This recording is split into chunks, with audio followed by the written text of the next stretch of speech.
Duty timings ਤੁਸੀਂ ਕਿੰਨੀਆਂ ਪੁਸਤਕਾਂ ਲਿਖੀਆਂ ਤੇ ਉਸ ਤੋਂ ਬਾਅਦ ਕਿੰਨੀਆਂ ਲਿਖ ਚੁੱਕੇ ਹੋ ਜੀ? ਤਾਂ ਮੈਂ ਪੁਸਤਕ ਲਿਖਣੀ ਸ਼ੁਰੂ ਕੀਤੀ ਸੀ। ਉਸ ਵੇਲੇ ਮੈਂ 5 ਪੁਸਤਕਾਂ ਲਿਖੀਆਂ ਸੀ ਜੀ, ਲੇਕਿਨ ਰਿਟਾਇਰਮੈਂਟ ਤੋਂ ਬਾਅਦ ਮੈਂ 21 ਪੁਸਤਕਾਂ ਹੁਣ ਲਿਖ ਚੁੱਕਾ।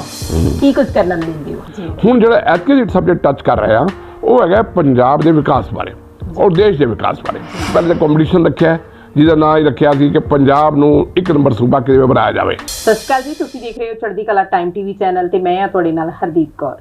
ਪ੍ਰੋਗਰਾਮ ਆਓ ਗੱਲਾਂ ਕਰੀਏ ਲੈ ਕੇ ਹਾਜ਼ਰ ਹਾਂ। ਜਿਵੇਂ ਤੁਸੀਂ ਜਾਣਦੇ ਹੋ, ਸਾਡਾ ਇਹ ਪ੍ਰੋਗਰਾਮ ਆਓ ਗੱਲਾਂ ਕਰੀਏ ਦੇ ਵਿੱਚ ਸਾਡਾ ਉਦੇਸ਼ ਰਹਿੰਦਾ ਹੈ ਕਿ ਅਜਿਹੀਆਂ ਸ਼ਖਸੀਅਤਾਂ ਦੇ ਨਾਲ ਤੁਹਾਨੂੰ ਰੂਬਰੂ ਕਰਵਾਇਆ ਜਾਵੇ ਅਤੇ ਉਹਨਾਂ ਦੇ ਨਾਲ ਗੱਲਾਂ ਕੀਤੀਆਂ ਜਾਣ ਕਿ ਉਹ ਗੱਲਾਂ ਜਿਹੜੀਆਂ ਸਾਡੇ ਸਮਾਜ ਨੂੰ ਇੱਕ ਸਹੀ ਦਿਸ਼ਾ ਪ੍ਰਦਾਨ ਕਰਨ ਦੇ ਵਿੱਚ ਸਹਾਈ ਸਿੱਧ ਹੋਣ। ਸੋ ਅੱਜ ਇੱਕ ਵਾਰ ਫਿਰ ਤੋਂ ਇੱਕ ਐਸੀ ਸ਼ਖਸੀਅਤ ਨੂੰ ਲੈ ਕੇ ਰੂਬਰੂ ਹੋਈ ਹਾਂ। ਮੈਂ ਤੁਹਾਡੀ ਮੁਲਾਕਾਤ ਕਰਵਾਉਣਾ ਚਾਹਾਂਗੀ ਸਰਦਾਰ ਸੁਰਿੰਦਰਜੀਤ ਸਿੰਘ ਪੌਲ, ਜੋ ਕਿ ਬਤੌਰ chief commissioner of income tax retire ਹੋਏ ਨੇ। ਤੇ ਇਸ ਦੇ ਨਾਲ ਦੀ ਨਾਲ ਜਿਹੜੀ ਸਭ ਤੋਂ ਵੱਡੀ ਇਹਨਾਂ ਦੀ ਜਿਹੜੀ ਦੇਣ ਹੈ, ਹੁਣ ਤੱਕ 26 ਪੁਸਤਕਾਂ ਜਿਹੜੀਆਂ ਨੇ ਲਿਖ ਚੁੱਕੇ ਨੇ ਵੱਖ-ਵੱਖ ਸਬਜੈਕਟਸ ਦੇ ਉੱਤੇ, ਅਤੇ ਖਾਸ ਤੌਰ ਤੇ ਗੱਲ ਕਰਾਂ ਤਾਂ ਸਿੱਖ ਸਮਾਜ ਨੂੰ ਸੇਧ ਦੇਣ ਦੇ ਲਈ ਬਹੁਤ ਸਾਰੀਆਂ ਪੁਸਤਕਾਂ ਇਹਨਾਂ ਵੱਲੋਂ ਲਿਖੀਆਂ ਗਈਆਂ। ਰਿਟਾਇਰਮੈਂਟ ਤੋਂ ਬਾਅਦ ਹੁਣ ਸਮਾਜ ਸੇਵਾ ਦੇ ਖੇਤਰ ਦੇ ਵਿੱਚ ਨੇ। ਗੱਲਬਾਤ ਕਰਾਂਗੇ ਸਰਦਾਰ ਸੁਰਿੰਦਰਜੀਤ ਸਿੰਘ ਪੌਲ ਜੀ ਨਾਲ। ਸਤਿ ਸ਼੍ਰੀ ਅਕਾਲ ਜੀ। ਸਤਿ ਸ਼੍ਰੀ ਅਕਾਲ ਜੀ। ਵਾਹਿਗੁਰੂ ਜੀ ਕਾ ਖਾਲਸਾ, ਵਾਹਿਗੁਰੂ ਜੀ ਕੀ ਫਤਿਹ। ਸਰ, ਸਭ ਤੋਂ ਪਹਿਲਾਂ ਜਦੋਂ ਵੀ ਕਿਸੇ ਸ਼ਖਸੀਅਤ ਦੇ ਬਾਰੇ ਗੱਲ ਚੱਲਦੀ ਹੈ, ਕਿਉਂਕਿ ਲੰਬਾ ਸਮਾਂ ਪਹਿਲਾਂ ਤਾਂ ਤੁਸੀਂ ਆਪਣਾ ਜਿਹੜਾ ਸਮਾਜ ਦੀ ਸੇਵਾ ਦੇ ਵਿੱਚ ਜਿਹੜਾ ਹੈਗਾ ਆਪਣੇ ਡਿਪਾਰਟਮੈਂਟ ਨੂੰ ਦਿੱਤਾ, ਲਗਾਤਾਰ ਜਿਹੜੀ ਸੇਵਾ ਕੀਤੀ, ਤੇ ਉਸ ਤੋਂ ਬਾਅਦ ਮਨ ਦੇ ਵਿੱਚ ਕਿਵੇਂ ਆਇਆ ਕਿ ਅਸੀਂ ਜਿਹੜਾ ਸਮਾਜ ਸੇਵਾ ਦੇ ਵੱਲ ਜਾਣਾ ਹੈਗਾ? ਸਭ ਤੋਂ ਪਹਿਲਾਂ ਆਪਣੀ ਪਿਛਲੀ ਜਰਨੀ ਜਿਹੜੀ ਤੁਹਾਡੀ ਰਹੀ, ਜਦੋਂ ਬਤੌਰ ਇਨਕਮ ਟੈਕਸ ਕਮਿਸ਼ਨਰ ਜਿਹੜਾ ਕੰਮ ਕਰ ਰਹੇ ਸੀ, ਉਸ ਸਮੇਂ ਦੀ ਕੋਈ ਜਿਹੜੀ ਹੈਗੀ ਘਟਨਾ ਸਾਡੇ ਨਾਲ ਸਾਂਝੀ ਕਰੋ, ਅਤੇ ਕੀ ਵਾਕਈ ਤੁਸੀਂ ਇਸੇ ਹੀ ਪ੍ਰੋਫੈਸ਼ਨ ਦੇ ਵਿੱਚ ਜਾਣਾ ਚਾਹੁੰਦੇ ਸੀ ਜਾਂ ਮਨੋਰਥ ਕੁਝ ਹੋਰ ਸੀ? ਦੇਖੋ, ਇੰਡੀਆ ਦੇ ਵਿੱਚ ਜਿਹੜੇ ਬੰਦੇ ਸਰਵਿਸ 'ਚ ਜਾਣਾ ਚਾਹੁੰਦੇ ਨੇ ਉਹਨਾਂ ਲਈ ਸਭ ਤੋਂ ਵਧੀਆ ਸਰਵਿਸ ਗਿਣੀ ਜਾਂਦੀ ਹੈ ਕੋਈ ਐਡਮਿਨਿਸਟ੍ਰੇਟਿਵ ਸਰਵਿਸ 'ਚ ਜਾਣ ਜੀ। IAS ਐਂਡ ਅਲਾਈਡ ਸਰਵਿਸਿਜ਼ ਨੇ, ਉਹਦੇ ਲਈ ਕੰਪੀਟੀਸ਼ਨ ਹੁੰਦਾ ਹੈ, ਉਹ ਦੇਣਾ ਪੈਂਦਾ ਹੈ। ਤੋ ਮੇਰਾ ਪਹਿਲੇ ਤਾਂ ਕੋਈ ਖਿਆਲ ਨਹੀਂ ਸੀ। ਮੇਰੇ ਪਿਤਾ ਜੀ ਚਾਹੁੰਦੇ ਸੀ ਕਿ ਮੈਂ, ਕਿਉਂਕਿ ਉਹ ਟੀਚਿੰਗ 'ਚ ਸਨ, ਤੇ ਉਹ ਚਾਹੁੰਦੇ ਸੀ ਕਿ ਮੈਂ ਟੀਚਿੰਗ 'ਚ ਜਾਵਾਂ। ਪਰ ਜਦ ਮੈਂ MA ਆਪਣਾ ਕਲੀਅਰ ਕੀਤੀ, MA ਇੰਗਲਿਸ਼, ਤਾਂ ਮੈਂ ਦੇਖਿਆ ਕਿ ਕੰਪੀਟੀਸ਼ਨ ਵਗੈਰਾ ਹੁੰਦੇ ਨੇ। ਮੈਂ ਵੀ ਕੰਪੀਟੀਸ਼ਨ ਬੈਠਾ ਜੀ, ਤੇ ਮੈਂ ਕੰਪੀਟੀਸ਼ਨ ਬੈਠਾ ਤੇ ਮੈਂ ਸਿਲੈਕਟ ਹੋ ਗਿਆ, ਤੇ ਮੈਨੂੰ ਇੰਡੀਅਨ ਰੈਵਨਿਊ ਸਰਵਿਸ ਅਲਾਟ ਹੋਈ ਜੀ। ਤਾਂ ਮੈਂ ਇੰਡੀਅਨ ਰੈਵਨਿਊ ਸਰਵਿਸ ਜਿਹੜੀ ਸੀ ਉਹ ਜੁਆਇਨ ਕਰ ਲਈ ਜੀ, ਇਹ 1970 ਦੇ ਵਿੱਚ ਜੀ। ਤੇ ਉਸ ਤੋਂ ਬਾਅਦ ਫਿਰ ਮੈਂ ਕਰੀਬਨ 36 ਸਾਲ ਉਹ ਸੇਵਾ ਨਿਭਾਈ ਹੈ, ਕਿਉਂਕਿ ਜਦ ਤੱਕ ਉਹਦਾ ਰਿਟਾਇਰ ਨਹੀਂ ਹੁੰਦਾ ਫਿਰ ਉਹ ਸੇਵਾ 'ਚ ਹੀ ਰਹਿੰਦਾ ਹੈ। ਤੇ ਉੱਦਾਂ ਤੇ ਜਿਹੜੇ ਵੀ ਬੰਦੇ ਸਰਵਿਸ ਚਾਹੁੰਦੇ ਨੇ, ਭਾਵੇਂ IAS ਹੋਵੇ, ਇੰਡੀਅਨ ਸਰਵਿਸ ਹੋਵੇ, ਪੁਲਿਸ ਸਰਵਿਸ ਕੋਈ ਵੀ ਹੋਵੇ, ਉਹ ਸਭ ਆਪਣੀ ਆਪਣੀ ਅਚੀਵਮੈਂਟ ਦੱਸਦੇ ਨੇ ਕਿ ਮੈਂ ਇਸ ਤਰ੍ਹਾਂ ਕੰਮ ਕੀਤਾ, ਉਹ ਕੀਤਾ। ਤੋ ਸਾਰਿਆਂ ਨੂੰ ਇੱਕੋ ਜਿਹੀਆਂ ਮਿਲਦੀਆਂ ਜੁਲਦੀਆਂ ਹੁੰਦੀਆਂ ਨੇ। ਪਰ ਜਿਹੜੀ ਮੈਂ ਖਾਸ ਗੱਲ ਦੱਸਣੀ ਚਾਹਾਂਗਾ ਉਹ ਇਹ ਹੈ ਕਿ ਇਨਕਮ ਟੈਕਸ ਕਮਿਸ਼ਨਰ ਹੋਣ ਦੇ ਨਾਤੇ ਮੈਂ ਪਹਿਲੀ ਵਾਰ ਪੰਜਾਬੀ ਦੇ ਵਿੱਚ ਇਨਕਮ ਟੈਕਸ ਲਾਅ ਉੱਤੇ ਕਿਤਾਬ ਲਿਖੀ ਜੀ, ਕਿਉਂਕਿ ਇਨਕਮ ਟੈਕਸ ਕਾਨੂੰਨ ਦੇ ਉੱਤੇ ਪੰਜਾਬੀ ਦੇ ਵਿੱਚ ਕੀ, ਹਿੰਦੀ ਔਰ ਇੰਗਲਿਸ਼ ਨੂੰ ਛੱਡ ਕੇ ਕਿਸੇ ਵੀ ਭਾਸ਼ਾ ਦੇ ਉੱਤੇ ਕਿਤਾਬ ਨਹੀਂ ਸੀਗੀ ਜੀ। ਤਾਂ ਮੈਂ ਕਿਉਂਕਿ ਅੰਮ੍ਰਿਤਸਰ ਪੋਸਟਡ ਸੀ, ਤੇ ਮੈਂ ਸੋਚਿਆ ਜੇ ਮੈਂ ਪੰਜਾਬੀ ਲਿਖਾਂਗਾ ਤੇ ਉਹਦੇ ਨਾਲ ਲੋਕਾਂ ਨੂੰ ਪੜ੍ਹਨ ਦੇ ਵਿੱਚ, ਕਾਨੂੰਨ ਸਮਝਣ ਦੇ ਵਿੱਚ ਆਸਾਨੀ ਰਹੇਗੀ। ਔਰ ਮੈਂ ਉਹਨੂੰ ਆਸਾਨ ਢੰਗ ਦੇ ਨਾਲ ਕਿ ਆਮਦਨ ਕਰ ਕਾਨੂੰਨ ਕੀ ਹੈ, ਤਾਂ ਆਮਦਨ ਕਰ ਕਾਨੂੰਨ ਦੀ ਜਾਣਕਾਰੀ ਦੇਣ ਲਈ ਇੱਕ ਪੁਸਤਕ ਲਿਖੀ, ਜਿਹੜੀ ਕਿ ਬਹੁਤ ਹੀ ਲੋਕਾਂ ਦੇ ਵਿੱਚ ਪਾਪੂਲਰ ਹੋਈ। ਔਰ ਉਹਦਾ ਮੈਨੂੰ ਵੀ ਫਾਇਦਾ ਹੋਇਆ, ਕਿਉਂਕਿ ਉਹਦਾ ਰੈਵਨਿਊ ਵਧਿਆ। ਲੋਕਾਂ ਨੂੰ ਸਮਝ ਆ ਗਈ ਕਿ ਟੈਕਸ ਦੇਣਾ ਜਿਹੜਾ ਬੜਾ ਜ਼ਰੂਰੀ ਹੈ। ਦੇਸ਼ ਦੀ ਤਰੱਕੀ ਦੇ ਲਈ ਟੈਕਸ ਦੇਣਾ ਜਿਹੜਾ ਹੈ ਉਹ ਹਰ ਇੱਕ ਦਾ ਫਰਜ਼ ਵੀ ਹੈ ਔਰ ਜ਼ਿੰਮੇਵਾਰੀ ਹੈ, ਔਰ ਇਸ ਕਰਕੇ ਕੋਈ ਇਹਦੇ ਬਿਨਾਂ ਤਰੱਕੀ ਹੋ ਨਹੀਂ ਸਕਦੀ ਜੀ। ਜ਼ਿਆਦਾਤਰ ਸਰ ਅਸੀਂ ਦੇਖਦੇ ਹਾਂ ਕਿ ਜਦੋਂ ਵੀ ਇਨਕਮ ਟੈਕਸ ਦੀ ਗੱਲ ਚੱਲਦੀ ਹੈ ਤੇ ਜ਼ਿਆਦਾਤਰ ਸਾਡੇ ਜਿਹੜੇ ਲੋਕ ਨੇ ਟੈਕਸ ਭਰਨ ਤੋਂ ਗਰੇਜ਼ ਕਰਦੇ ਨੇ। ਬਹੁਤ ਸਾਰੀ ਟੈਕਸ ਦੀ ਜਿਹੜੀ ਚੋਰੀ ਵੀ ਹੁੰਦੀ ਆ। ਕੀ ਤੁਹਾਡੇ ਸਮੇਂ ਦੇ ਦੌਰਾਨ ਜਦੋਂ ਤੁਸੀਂ ਸੇਵਾ ਦੇ ਵਿੱਚ ਸੀ, ਬਤੌਰ ਕਮਿਸ਼ਨਰ ਕੰਮ ਕਰ ਰਹੇ ਸੀ, ਇਹੋ ਜਿਹੀਆਂ ਜਿਹੜੀਆਂ ਘਟਨਾਵਾਂ ਤੁਹਾਡੇ ਸਾਹਮਣੇ ਆਈਆਂ? ਕੋਈ ਮੁੱਖ ਜਿਹੜੀ ਤੌਰ ਤੇ ਉਸ ਸਮੇਂ ਕੋਈ ਘਟਨਾ ਵਾਪਰੀ ਹੋਵੇ ਤੇ ਤੁਸੀਂ ਜਿਹੜਾ ਕਾਨੂੰਨ ਦੇ ਦਾਇਰੇ ਵਿੱਚ ਰਹਿ ਕੇ ਉਹਨਾਂ ਲੋਕਾਂ ਦੇ ਨਾਲ ਜਿਹੜਾ ਹੈਗਾ ਵਾਕਈ ਉਹਨਾਂ ਨੂੰ ਸਮਾਜ ਦੇ ਸਾਹਮਣੇ ਜਿਹੜਾ ਇਹੋ ਜਿਹੇ ਲੋਕਾਂ ਦਾ ਜਿਹੜਾ ਚਿਹਰਾ ਨੰਗਾ ਕੀਤਾ ਹੋਵੇ, ਕੋਈ ਘਟਨਾ ਦਾ ਜ਼ਿਕਰ ਕਰੋ। ਦੇਖੋ, ਇਸ ਤਰ੍ਹਾਂ ਹੈ ਕਿ ਜਿਹੜੇ ਟੈਕਸ ਨੂੰ ਬਚਾਉਣਾ ਔਰ ਟੈਕਸ ਨੂੰ ਨਾ ਦੇਣਾ, ਦੋਨਾਂ 'ਚ ਫਰਕ ਹੈ ਜੀ। ਟੈਕਸ ਬਚਾਉਣ ਸਕੀਮ ਉਹ ਹੁੰਦੀ ਹੈ ਜਿਹੜੀ ਕਾਨੂੰਨ ਦੇ ਦੌਰੇ 'ਚ ਰਹਿ ਕੇ ਤੁਸੀਂ ਟੈਕਸ ਨੂੰ ਬਚਾ ਸਕਦੇ ਹੋ। ਕਿਉਂਕਿ ਕਾਨੂੰਨ ਦੇ ਵਿੱਚ ਇਹੋ ਜਿਹੀਆਂ ਕਈ ਸਕੀਮਾਂ ਨੇ, ਕਈ ਤੁਹਾਨੂੰ ਦਿੱਤੀਆਂ ਹੋਈਆਂ ਨੇ ਫੈਸਿਲਿਟੀ ਕਿ ਅਗਰ ਤੁਸੀਂ ਇੱਥੇ ਇਨਵੈਸਟ ਕਰੋ, ਇੱਦਾਂ ਕਰੋ, ਤਾਂ ਟੈਕਸ ਬਚ ਸਕਦਾ ਹੈ ਜੀ। ਲੇਕਿਨ ਜੇ ਕਾਨੂੰਨ ਨੂੰ ਛੁਪਾਉਂਦੇ ਨੇ, ਮਤਲਬ ਜਿਹੜੀ ਆਮਦਨ ਨੂੰ ਦਿਖਾਉਣਾ ਹੀ ਨਹੀਂ ਔਰ ਉੱਤੇ ਟੈਕਸ ਦੇਣਾ ਨਹੀਂ, ਉਹਨੂੰ ਕਹਿੰਦੇ ਨੇ ਟੈਕਸ ਨੂੰ ਛੁਪਾਉਣਾ, ਆਮਦਨ ਨੂੰ ਛੁਪਾਉਣਾ, ਟੈਕਸ ਨਾ ਦੇਣਾ ਜੀ। ਇਹ ਰਵਾਇਤ ਜਿਹੜੀ ਕੋਈ ਅੱਜ ਦੀ ਨਹੀਂ ਹੈ, ਸਦੀਆਂ ਪੁਰਾਣੀ ਹੈ ਜੀ। ਇਹ ਰਾਜਾ ਮਹਾਰਾਜਾ ਵੇਲੇ ਵੀ ਲੋਕੀ ਕਈ ਟੈਕਸ ਬਚਾਉਂਦੇ ਸੀ, ਛੁਪਾਉਂਦੇ ਸੀ, ਤਾਂ ਚੱਲਦੀ ਆ ਰਹੀ ਹੈ। तो मेरे वेले भी जो टैक्स चुकाते ने बड़े केस होए होणगे, हुंदे भी ने, अज भी हो रहे हैं। तो मैं किसी खास इदा घटना का जिक्र नहीं कर सकता कि भी इदा होया, लेकिन मैं क्योंकि सर्च विच भी रहा, सर्च एंड सीजर च, और बहुत सारिया असीं सर्चिज कीतियां ते कई लोगों के केस फड़े गए, और बहुत सारे जिहड़े असीं उन्हां नूं जिहड़े टैक्स वजन के केस सीगे उन्हां नूं जे टैक्स जिहड़ा सी देण दे लई मजबूर होना पिया। फिर जिस तक मेरा सवाल मतलब जिद्दां दस्सिया कि मैं पुस्तक लिखी सी, मतलब सी कि भी जब तक लोगों को अवेयर नहीं करांगे, क्योंकि मेरा एटीट्यूड ये सीगा कि लोगों को असीं नाल जोड़ के उन्होंने समझा के कन्विंस करके कि टैक्स देना क्यों जरूरी है, तब टैक्स लिया जाए, बजाय कि उन्होंने डरा के, क्योंकि जे डरावांगे तो फिर तो एक्सप्लॉइटेशन भी हो जाती है, वो मैनूं नहीं चंगा लगता ते उन्हों नहीं चंगा लगता। तो मैं लोगों को आम कई जगह मैं भाषण दिंदा सी, न्यूज़ पेपर जो आर्टिकल छपते सन, दसदा सी मैं कि भी जो कानून दे है तो तुहानूं टैक्स जरा देना जरूर चाहिए है। जे तुसीं टैक्स नूं घटाना है तो तुसीं लीगल तरीके नाल घटा सकते हो, उहदे लई तुसीं एडवाइस लै सकते हो, प्रॉपर एडवाइस। तो इस करके बहुत सारे लोग जिहड़े सन, मैं बड़े ग्रुप्स जांदा सी, कभी डॉक्टर ग्रुप, कभी बैंकर ग्रुप, तो उत्थे जाके लोगों को समझांदा सी, कभी मैं रोटरी क्लब चले गए, कभी किते चले गए, तो लोगों को समझाने के लिए मैं बहुत सारी मीटिंग करता रहा, अवेयरनेस क्रिएट करता रहा। तो मैं सोचता कि अचीवमेंट ये है कि भी मैं अवेयरनेस क्रिएट करने बहुत जरा लोगों को अवेयरनेस क्रिएट करने बहुत काम किया, और खास करके जी पुस्तक का जिक्र है, क्योंकि इधर सारे कहेंगे जी मैं भी किया सी, लेकिन पुस्तक और किसी ने लिखी नहीं, इस करके मेरी यूनिक अचीवमेंट है जी। ते इहदे नाल सर जिहड़ी पुस्तक तुसीं लिखी सी, इहदा नाम की और की ये तुहाडी पहली पुस्तक सी, क्योंकि तुहाडे वल्लों तां 26 जिहड़ियां पुस्तकां जिहड़ियां लिखियां गईयां ने? नहीं, ये मेरी पहली पुस्तक नहीं सी, इहदा नाम सी भारत दा आमदन कर कानून, लेकिन मेरी ये चौथी पंजवीं पुस्तक सी, क्योंकि मैं एज कमिश्नर ही पुस्तकां लिखनी शुरू करतियां सी।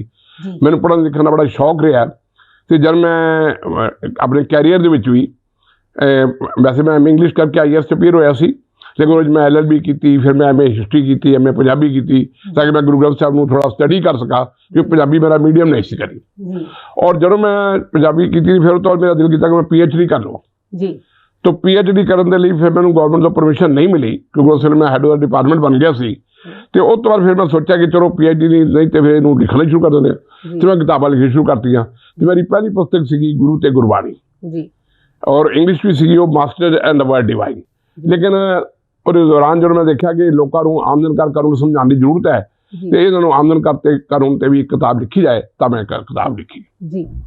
सो दोस्तों, असीं गलबात कर रहे हैं सरदार सुरिंदरजीत सिंह पॉल जी के नाल, जिहड़े कि लगातार अपने जीवन का जिहड़ा उन्हां दा सफ़र है किस तरीके दे नाल रहा, किवें जिहड़ा पुस्तकां लिखण दे वल जिहड़े ने प्रेरित होए, किवें समाज सेवा दे वल प्रेरित होए, ये सारियां गल्लां जिहड़ियां असीं उन्हां दे नाल करनियां ने। पर वक्त एक कमर्शियल ब्रेक दा, सो असीं मिलदे हां ब्रेक तो बाद।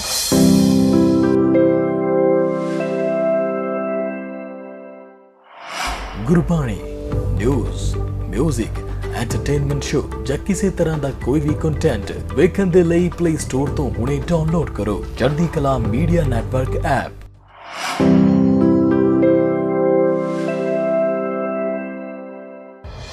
तो ब्रेक तो बाद एक बार फिर तो तुहाडा स्वागत है दोस्तों। कई बारी सोचण लई इंसान मजबूर हो जाता है कि एक जिहड़ा इंसान है कमिश्नर लैवल के जिहड़े कि अहुदे दे उत्ते तायनात होवे, जिम्मेदारियां भी बहुत हुंदियां ने, पर अजिहे दे विच भी जिहड़ी रुचि आ पुस्तकां लिखण दे वल होवे, ਸਾਹਿਤ पढ़न दे विच होवे, थोड़ा जिहा औखा लगदा है। टाइम मैनेजमेंट क्योंकि बड़ी जरूरी हो जाती है। गलबात करांगे सरदार सुरिंदरजीत सिंह पॉल जी दे नाल कि किस तरीके दे नाल सर जिहड़ा हैगा सारियां चीज़ां रहियां ने, इन्हां दे टाइम मैनेजमेंट किवें बिठाया, क्योंकि जदों एडे वड्डे अहुदे दे उत्ते इंसान काम करदा है तो जिम्मेदारियां बहुत ज़्यादा हुंदियां ने। देखो, जिम्मेवारियां ते सिर्फ एडे वड्डे अहुदे ते नहीं हुंदियां, हर एक ते हुंदियां ने। इवन देखो हाउस वाइफ ते कितनी जिम्मेवारियां हुंदियां ने जी।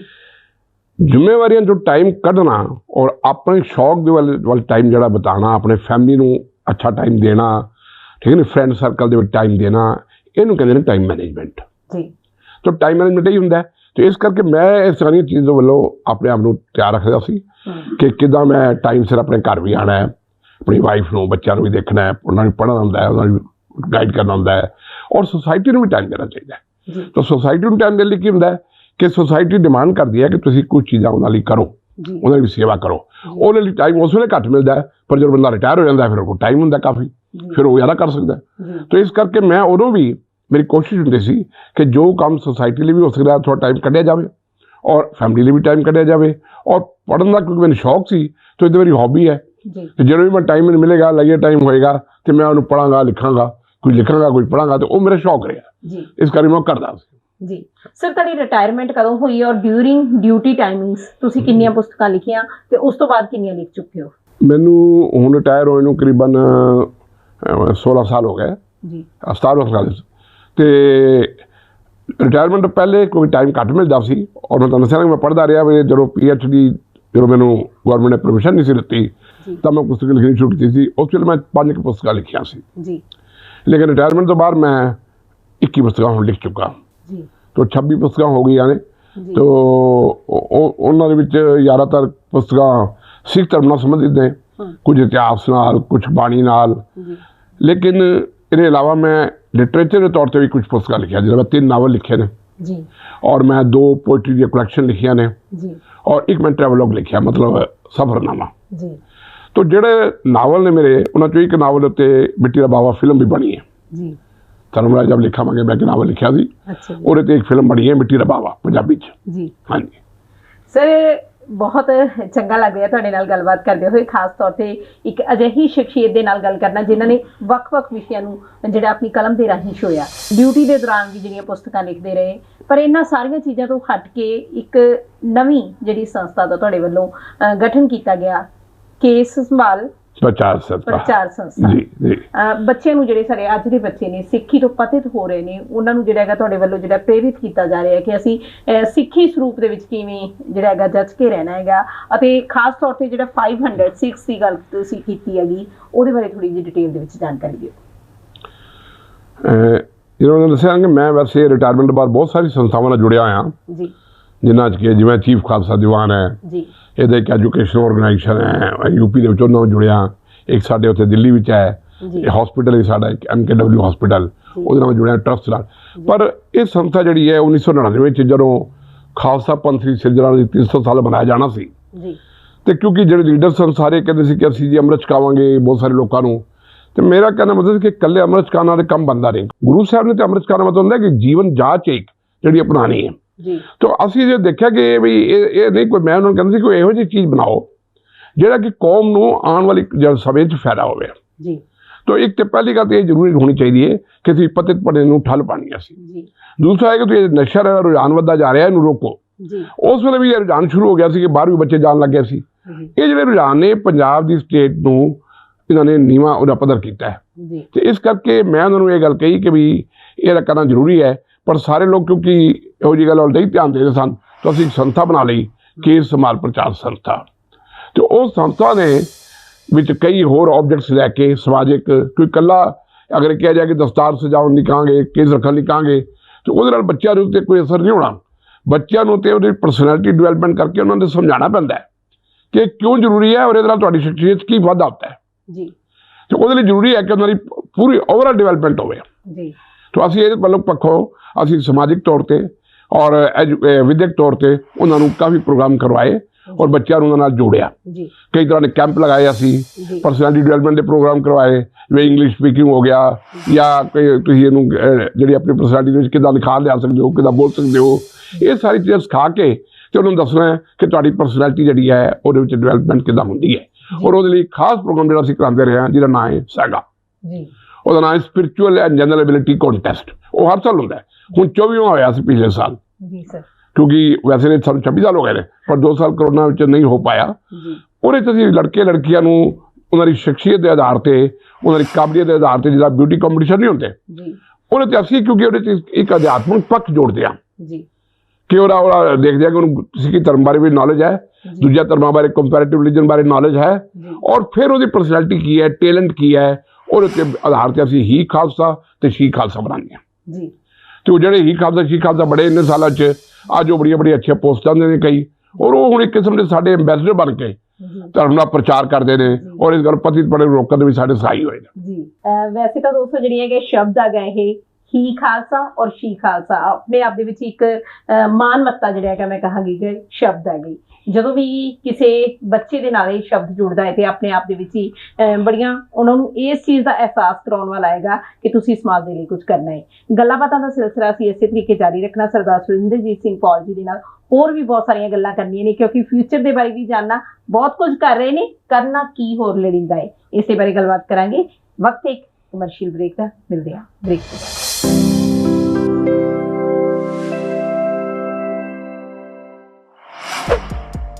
ਸਬਸਕ੍ਰਾਈਬ ਕਰੋ ਚੜ੍ਹਦੀ ਕਲਾ ਟਾਈਮ ਟੀਵੀ ਨੂੰ ਅਤੇ ਲੇਟੈਸਟ ਅਪਡੇਟ ਪਾਉਣ ਦੇ ਲਈ ਪ੍ਰੈਸ ਕਰੋ ਬੈਲ ਆਈਕਨ ਨੂੰ।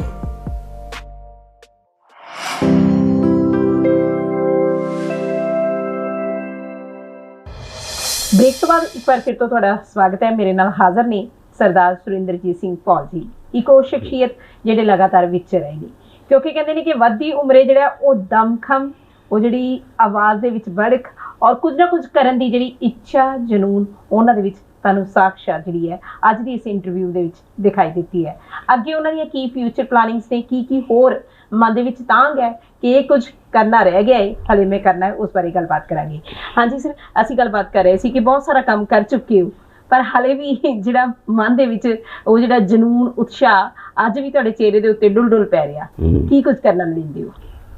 देखो, काम तो इंसान की जिंदगी नहीं खत्म होते जी, और उन्होंने करने भी चाहिए ने, क्योंकि आखिरी परमात्मा ने सानू जिंदगी दी है इस करके कि किसी लेखे लगे जी। भावें तुसीं कुर्सी ते बैठे हो, मतलब कि किसी सीट ते हो, पावर च हो, भावें तुसीं नहीं हो, समाज लई तुसीं कुछ ना कुछ करना जरूरी है। तरी गुरु साहब ने कहा सी ना कि भी अपना घर छड्ड के नहीं जाना, अपने घर च ही रहना है, परिवार च ही रहना है, क्योंकि जे तुसीं सोसाइटी लई कुछ करोगे नहीं, परिवार लई कुछ करोगे नहीं, तो तुसीं परमात्मा पाद दी गल क्यों कर सकते हो? तो असीं बड़े प्रोजेक्ट इहो ਜਿਹੇ ਕੀਤੇ ने ਜਿਹਦੇ ਨਾਲ कि समाज ਨੂੰ जोड़िया जाए, खास करके जिवें सिखां दे विच एकता दी बड़ी घाट है। वैसे सारे समाज 'ਚ अजकल बड़ी घाट है, साढ़े नफरतां वध रहीआं ने, ईर्खा द्वेष वध रहा है, ये सारी भावना नूं घटाउण दे लई गुरबाणी दा वल ध्यान देना बड़ा जरूरी है। या दूसरे स्क्रिप्चर जे तुसीं वेदां नूं देख लो, चाहे गीता देख लो, जिहनूं भी देखोगे, और इस संदेश यही है ना कि असीं इंसानियत नाल किद्दां जिंदगी चंगी बितानी है। तो इस करके असीं जिहड़ा 500 सिख रोल मॉडल एक प्रोजेक्ट कीता सी, और भावे सी कि ये बंदियां ने अपनी जिंदगी रहिंदे होए, सिक्खी स्वरूप रहिंदे होए भी किद्दां जिंदगी नूं अचीवमेंट्स कीतियां ने और अगे आए ने, तो एक किस्म के रोल मॉडल ने। फिर मैं सिख ऑर्गेनाइजेशन की किताब लिखी जिहड़ी कि गुरुद्वारियां बारे, और ताकि लोगों ने लगे भी ये ऑर्गेनाइजेशन काम कर रही ने, तुसीं भी तुहाडे च भी उत्साह पैदा होवे। और सारे गुरुद्वारे कित्थे कित्थे ने इस वेले दुनिया के 150 देशों ते गुरुद्वारे ने। ਇਹਦਾ मतलब ਹੁੰਦਾ है कि ਜਿਹੜੇ ਗੁਰੂ ਗ੍ਰੰਥ ਸਾਹਿਬ ਦੀ ਸਿੱਖਿਆ ਜਿਹੜੀ ਹੈ ਉਸ ਜਗ੍ਹਾ ਤੇ ਫੈਲਾਈ ਜਾ ਸਕਦੀ ਸੀ, लेकिन क्योंकि साढ़े ਜਿਹੜੇ ਲੋਕੀ ਨੇ ਉਹ ਨਸ਼ਾ ਉਦਮ ਨਹੀਂ ਕਰ ਪਾ ਰਹੇ, ਇਸ ਕਰਕੇ ਅਸੀਂ ਉਹ ਪ੍ਰਚਾਰ ਉਹਦਾ ਹੁੰਦਾ ਨਹੀਂ। ਪ੍ਰਚਾਰ ਨੂੰ ਠੀਕ ਢੰਗ ਨਾਲ ਕੀਤਾ ਜਾਣਾ ਜ਼ਰੂਰੀ ਹੈ। ਹੁਣ ਇਸ ਸਾਲ ਅਸੀਂ ਕਈ ਬਹੁਤ ਸਾਰੇ ਲੇਖ ਮੁਕਾਬਲੇ, ਬਹੁਤ ਸਾਰੇ ਭਾਸ਼ਣ ਮੁਕਾਬਲੇ ਕਰਾਏ ਨੇ ਕੁਝ ਸਬਜੈਕਟਸ ਦੇ, ਉਹਨਾਂ 'ਚ ਕੁਝ ਸੋਸ਼ਲ ਸਬਜੈਕਟਸ ਵੀ ਸਨ, ਜਿੱਦਾਂ ਕਿ ਦਾਦਾ ਦਾਦੀ ਦਾ ਕੀ ਰੋਲ ਹੁੰਦਾ ਹੈ ਜ਼ਿੰਦਗੀ 'ਚ, ਜਿੱਦਾਂ ਕਿ ਸਾਨੂੰ ਵਿਆਹ ਜਿਹੜਾ ਆਪਣੇ ਧਰਮ ਦੇ ਵਿੱਚ ਕਿਉਂ ਕਰਾਉਣਾ ਚਾਹੀਦਾ ਹੈ, ਇਹ ਜਿਹੜੇ ਸੋਸ਼ਲ ਸਬਜੈਕਟ ਵੀ ਟੱਚ ਕੀਤੇ। ਹੁਣ ਜਿਹੜਾ ਐਤਕੀ ਸਬਜੈਕਟ ਟੱਚ ਕਰ ਰਿਹਾ ਉਹ ਹੈਗਾ ਪੰਜਾਬ ਦੇ ਵਿਕਾਸ ਬਾਰੇ और देश के विकास बारे, क्योंकि देखो हुण असीं 75वां आज़ादी का साल मना रहे हैं, तो साढ़े प्रधानमंत्री ने कहा है कि देश नूं हर पक्षों विकास करना जरूरी है, और जेब सरकार चाहती है और लोग चाहते तो देश का विकास हो सकता है। कल सरकारां नहीं करदियां, और हर संस्था का फर्ज है, हर इंसान का फर्ज है। पंजाब जिहड़ा कि कुछ दहाके पहले एक बड़ी नंबर 1 स्टेट हुंदा सी, अज नहीं है। तो असीं उहदे लई एक प्लान बनाया कि लोकां दे विच भावना पैदा करती जाए कि भाई इनू अगे नंबर 1 बनाने के लिए तुसीं अपना रोल प्ले करो। लोग बाहर पंजाबी बड़े सारी दुनिया बैठे हुए हैं, और सारी दुनिया बैठे हुए समर्थ भी ने, तो वो चाहते पंजाब की मदद करके पंजाब के पिंडां 'च, पंजाब के होर जिहड़े फील्ड 'च ने उन्हां दे विच पंजाब के विकास में सहाई हो सकते हैं। और जे अगर पंजाब स्ट्रोंग स्टेट बनती है तो उसका देश नूं फायदा, क्योंकि पंजाब का बड़ा महत्वपूर्ण योगदान रहा है देश नूं स्ट्रोंग रखण 'च, देश नूं प्रफुल्लित रखण 'च। ग्रीन रेवोल्यूशन इत्थे आई, दुश्मनों तो जो बाहरों लोग आते सी, विदेशी लोग हमले करते सी, तब पंजाब बचाता रहा, तब पंजाब ने पाकिस्तान लड़ाई होए, चाइना की लड़ाई होए, पंजाब का बड़ा रोल है हर खेतर में। इंडस्ट्री बड़ी सी, हुण ना इंडस्ट्री है ना कुछ, इस करके सारे विकास के लिए असीं योजना बनाई है। और असीं पहले कॉम्पीटिशन रखा है जिसका नाम ही रखा सी कि पंजाब नूं 1 नंबर सूबा किवें बनाया जाए। तो सारी लोग कह के अपने विचार दिओ, जो विचार साढ़े कोल आउणगे तो उन्होंने फिर जिहड़े बेस्ट होणगे उन्होंने असीं एक मुकाबले एक करावांगे, जिहड़ा कि वो भाषण देंगे, तो एक्सप्रैस करेंगे कि उन्होंने विचार किदां दे हैगे ने, की शेयर करेंगे लोगों नाल। और डिस्कशन के बाद जिहड़े टॉपर होणगे उन्होंने 51,000 रुपये, 31,000 रुपये, 21,000 रुपये ये कैश इनाम, तो फिर असीं कोई पुस्तकां दे सैट और होर इनाम भी देंगे। एक असीं स्कीम बनाई है कि असीं 3 ग्रुप बनाए ने जिहड़े कि हले ऑपरेट होने होए, बना रहे हैं, इन द मेकिंग ने। पहला ग्रुप जिहड़ा है और जिन्हां दा नाम है बेनीफैक्टर ग्रुप, जिहड़े कि वो लोग ने जिहड़े समर्थ ने, चाहे इंडिया बैठे या बाहर बैठे ने, और अगर पंजाब दे विच किसी नूं सहायता की जरूरत है एजुकेशन के मामले या मैडिकल रिलीफ के मामले, तो वो लोग सहाय हो सकते हैं। दूसरा ग्रुप वो है ਜਿਹੜੇ ਕਿ ਇੰਪਲੋਇਰ ਗਰੁੱਪ, ਜਿੱਦਾਂ ਕਿ ਇੰਪਲੋਇਮੈਂਟ ਐਕਸਚੇਂਜ ਨਹੀਂ ਹੁੰਦੀ ਕਿ ਜਿੰਨੇ ਵੀ ਇੰਪਲੋਇਰ ਨੇ ਜਿਹੜੇ ਕਿ ਪੰਜਾਬੀਆਂ ਨੂੰ ਇੰਪਲੋਇਮੈਂਟ ਦੇ ਸਕਦੇ ਨੇ, ਉਹਨਾਂ ਦੇ ਕੋਲ ਇੰਡਸਟਰੀ ਹੈ, ਉਹਨਾਂ ਕੋਲ ਪ੍ਰੋਫੈਸ਼ਨ ਹੈ, ਉਹਨਾਂ ਦੀ ਕਿ ਸਾਡੇ ਕੋਲ ਅਗਰ ਲਿਸਟ ਹੋਵੇ, ਅਗਰ ਉਹ ਸਾਡੇ ਮੈਂਬਰ ਹੋਣ ਉਸ ਗਰੁੱਪ 'ਚ, ਤੇ ਅਸੀਂ ਜਦੋਂ ਵੀ ਕੋਈ ਇਹੋ ਜਿਹਾ ਕੇਸ ਆਉਂਦਾ ਜੈਨੂਅਨ ਕੇਸ, ਅਗਰ ਉਹਨਾਂ ਦੀ ਕੰਡੀਸ਼ਨ ਫੁਲਫਿਲ ਕਰਦਾ ਹੈ ਤਾਂ ਉਹ ਉਹਨੂੰ ਇੰਪਲੋਇਮੈਂਟ ਦੇਣ 'ਚ ਪ੍ਰਾਇਓਰਟੀ ਦੇਣ, ਪਹਿਲ ਦੇਣ। ਔਰ ਤੀਸਰਾ ਗਰੁੱਪ ਹੈ ਜਿਹੜਾ ਕੈਰੀਅਰ ਗਾਈਡੈਂਸ ਗਰੁੱਪ, ਜਿਹਨੇ IAS ਵਗੈਰਾ ਨੇ, IPS ਅਫਸਰ ਨੇ ਜਾਂ ਬੈਂਕਰ ਅਫਸਰ ਨੇ, ਆਰਮੀ ਦੇ ਅਫਸਰ ਨੇ, ਇਹ ਸਭ ਅਗਰ ਬੱਚਿਆਂ ਨੂੰ ਸ਼ੁਰੂ ਤੋਂ 10ਵੀਂ 11ਵੀਂ ਕਲਾਸ ਤੋਂ ਹੀ ਐਜੂਕੇਸ਼ਨ ਇੰਸਟੀਟਿਊਸ਼ਨ ਜਾ ਕੇ ਪ੍ਰੇਰਨਾ ਦੇਣ ਔਰ ਉਹਨਾਂ ਦਾ ਐਪਟੀਟਿਊਡ ਦੇਖਦੇ ਹੋਏ ਉਹਨਾਂ ਨੂੰ ਟ੍ਰੇਨਿੰਗ ਦਿੱਤੀ ਜਾਵੇ ਜਾਂ ਉਹਨਾਂ ਨੂੰ ਦੱਸਿਆ ਜਾਏ ਕਿ ਟ੍ਰੇਨਿੰਗ ਕਿੱਥੇ ਮਿਲਣੀ ਹੈ, ਤਾਂ ਉਹ ਇੱਕ ਗਰੁੱਪ ਜਿਹੜਾ ਹੈ ਉਹ ਇਸ ਕੰਮ ਸਾਈਨ ਹੋ ਸਕਦਾ ਹੈ। ਇਹ 3 ਗਰੁੱਪ ਅਸੀਂ ਬਣਾ ਰਹੇ ਹਾਂ। ਤਾਂ ਅਸੀਂ ਲੋਕਾਂ ਨੂੰ ਅਪੀਲ ਵੀ ਕੀਤੀ ਹੈ ਕਿ ਤੁਸੀਂ ਜਿਹੜੇ ਵੀ ਸਮਰੱਥ ਲੋਕ ਹੋ ਔਰ 10ਵਾਂ ਕੱਢ ਦਿਓ, ਗੁਰੂ ਦੇ ਆਦੇਸ਼ ਦੇ ਅਨੁਸਾਰ ਕੱਢਣੀ ਹੈ, ਤੇ ਤੁਸੀਂ ਇਹਨਾਂ ਗਰੁੱਪ ਦੇ ਵਿੱਚ ਸ਼ਾਮਲ ਹੋਵੋ ਔਰ ਉਹਨਾਂ ਲੋਕਾਂ ਦੀ ਸਹਾਇਤਾ ਕਰੋ। ਜਦੋਂ ਅਸੀਂ ਪੰਜਾਬ ਦੇ ਇੱਕ ਆਦਮੀ ਦੀ ਸਹਾਇਤਾ ਕਰਨੀ ਸ਼ੁਰੂ ਕਰਾਂਗੇ ਔਰ ਖਾਸ ਕਰ ਜਿਹੜੇ ਗਰੀਬ ਨੇ, ਜਿਹੜੇ ਡਿਜ਼ਰਵਿੰਗ ਨੇ, ਤਾਂ ਪੰਜਾਬ ਆਪਣੇ ਆਪ ਹੀ ਤਰੱਕੀ ਦੇ ਰਸਤੇ ਪਏਗਾ ਔਰ ਨਸ਼ੇ ਛੁੱਟਣਗੇ, ਲੋਕੀ ਬਾਹਰ ਜਾਣੋਂ ਹਟਣਗੇ, ਕਿਉਂਕਿ ਜਦ ਉਹਨਾਂ ਨੂੰ ਇੱਥੇ ਕੰਮ ਮਿਲੇਗਾ, ਰੋਜ਼ਗਾਰ ਮਿਲੇਗਾ ਔਰ ਉਹਨਾਂ ਨੂੰ ਇੱਥੇ ਚੰਗੀ ਐਜੂਕੇਸ਼ਨ ਮਿਲੇਗੀ ਤਾਂ ਕਿਉਂ ਜਾਣਗੇ ਬਾਹਰ। ਜੀ ਸਰ, ਜਿਹੜਾ ਸਾਰਾ ਕੰਮ ਤੁਸੀਂ ਕਰ ਰਹੇ ਹੋਗੇ, ਸਾਰੀਆਂ ਜਿਹੜੀਆਂ ਚੀਜ਼ਾਂ ਨੇ ਤੁਹਾਡੀਆਂ ਬੜੀਆਂ ਸ਼ਲਾਘਾਯੋਗ ਨੇ, ਇਹ ਕਰਨਾ ਲੋੜੀਂਦਾ ਹੈ ਕਿਉਂਕਿ ਜਿਸ ਤਰੀਕੇ ਦੇ ਨਾਲ ਤੁਸੀਂ ਕੰਮ ਕੀਤਾ ਹੈਗਾ ਉਸ ਤਰੀਕੇ ਦੇ ਨਾਲ ਹੋਰ ਵੀ ਜਿਹੜੀਆਂ ਸ਼ਖਸੀਅਤਾਂ ਨੇ ਆ ਕੇ ਕੰਮ ਕਰਨ ਬੜਾ ਜ਼ਰੂਰੀ ਹੋ ਜਾਂਦਾ ਹੈ। ਪਰ ਸਭ ਤੋਂ ਵੱਡੀ ਗੱਲ ਆ ਜਾਂਦੀ ਹੈ ਕਿ ਬਹੁਤ ਸਾਰੇ ਲੋਕ ਐਸੇ ਨੇ ਜਿਹੜੇ ਇਸ ਤਰੀਕੇ ਦੇ ਨਾਲ ਕੰਮ ਕਰਨਾ ਚਾਹੁੰਦੇ ਨੇ ਪਰ ਕਿਤੇ ਨਾ ਕਿਤੇ ਇਸ ਕਰਕੇ ਪਿੱਛੇ ਹਟ ਜਾਂਦੇ ਨੇ ਕਿ ਫੰਡਿੰਗ ਨਹੀਂ ਆ।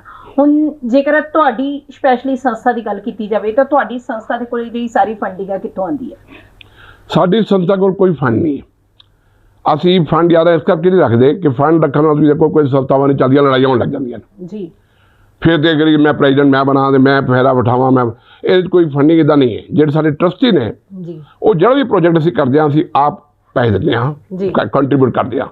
ਲੇਕਿਨ ਸਾਡੇ ਕੋਲ 80G ਜਿਵੇਂ ਰਿਲੀਫ ਬੈਨੀਫਿਟ ਦਾ ਜਿਹੜਾ ਇਨਕਮ ਟੈਕਸ ਦੇ ਵਿੱਚ ਹੈਗਾ ਉਹ ਲਿਆ ਹੈ। ਅਗਰ ਕੋਈ ਸਾਨੂੰ ਡੋਨੇਸ਼ਨ ਦੇਣਾ ਚਾਹੇ ਉਹ ਦਿੰਦਾ ਹੈ, ਬਹੁਤ ਘੱਟ ਡੋਨੇਸ਼ਨ ਆਉਂਦੀਆਂ ਅਸੀਂ ਕਦੇ ਕਿਸੇ ਨੂੰ ਰੱਖਿਆ ਵੀ ਨਹੀਂ, ਪਰ ਜਿਹੜੀਆਂ ਆਉਂਦੀਆਂ ਨੇ ਵੈਲਕਮ, ਤੇ ਉਹ ਸਾਡੇ ਸਹਾਈ ਹੁੰਦੇ ਨੇ, ਅਸੀਂ ਉਹਨਾਂ ਨੂੰ ਯੂਟੀਲਾਈਜ਼ ਕਰਦੇ ਹਾਂ ਆਪਣੇ ਪ੍ਰੋਗਰਾਮਾਂ ਲਈ। ਨਹੀਂ ਤਾਂ ਜਿਹੜੇ ਟਰਸਟੀ ਨੇ ਉਹ ਜਿਹੜੇ ਸਾਡੇ ਮੈਂਬਰ ਨੇ ਉਹਨਾਂ ਨੇ ਆਪਣਾ 10ਵਾਂ ਕੱਢਣਾ ਹੁੰਦਾ ਹੈ, ਉਹਦੇ ਨਾਲ ਸਾਡਾ ਕੰਮ ਚੱਲਦਾ ਰਹਿੰਦਾ ਹੈ ਤੇ ਕੋਈ ਦਿੱਕਤ ਨਹੀਂ ਆਉਂਦੀ। ਹਾਂ, ਜੇ ਅਸੀਂ ਪੰਜਾਬ ਨੂੰ ਨੰਬਰ 1 ਸਟੇਟ ਬਣਾਉਣਾ ਹੈ, ਇਹੋ ਜਿਹਾ ਕੋਈ ਵੱਡਾ ਪ੍ਰੋਜੈਕਟ ਕਰਨਾ ਚਾਹੁੰਦੇ ਹਾਂ, ਉਹਦੇ ਲਈ ਅਸੀਂ ਲੋਕਾਂ ਦੀ ਸਹਾਇਤਾ ਮੰਗੀ ਹੈ, ਗਰੁੱਪ ਬਣਾਏ ਨੇ।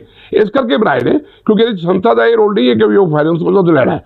ਅਸੀਂ ਤੇ ਜਿਹੜਾ ਵੀ ਬੈਨੀਫੈਕਟਰ ਹੋਏਗਾ ਜਾਂ ਜਿਹੜਾ ਬੈਨੀਫਿਸ਼ਰੀ ਹੋਏਗਾ ਜਿਹਨੂੰ ਅਸੀਂ ਉਹਨਾਂ ਨੂੰ ਡਾਇਰੈਕਟ ਮਿਲਾਣਾ ਹੈ, ਮਿਲਾ ਕੇ ਉਹਦੀ ਜੈਨੂਇਨਨੈਸ ਵੈਰੀਫਾਈ ਕਰਨ ਤੋਂ ਬਾਅਦ ਉਹਨਾਂ ਨੂੰ ਕੇਸ ਪੁੱਟ ਅਪ ਕਰਾ ਦੇਣਾ ਹੈ ਕਿ ਇਹ ਬੰਦੇ ਦੀ ਸਹਾਇਤਾ ਜ਼ਰੂਰੀ ਹੈ, ਉਹ ਕਰਨ ਜੀ।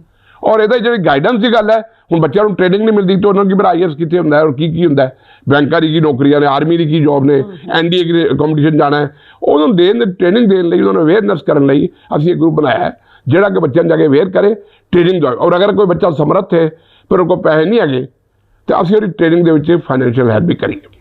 ਤਾਂ ਬਹੁਤ ਬਹੁਤ ਧੰਨਵਾਦ ਜੀ।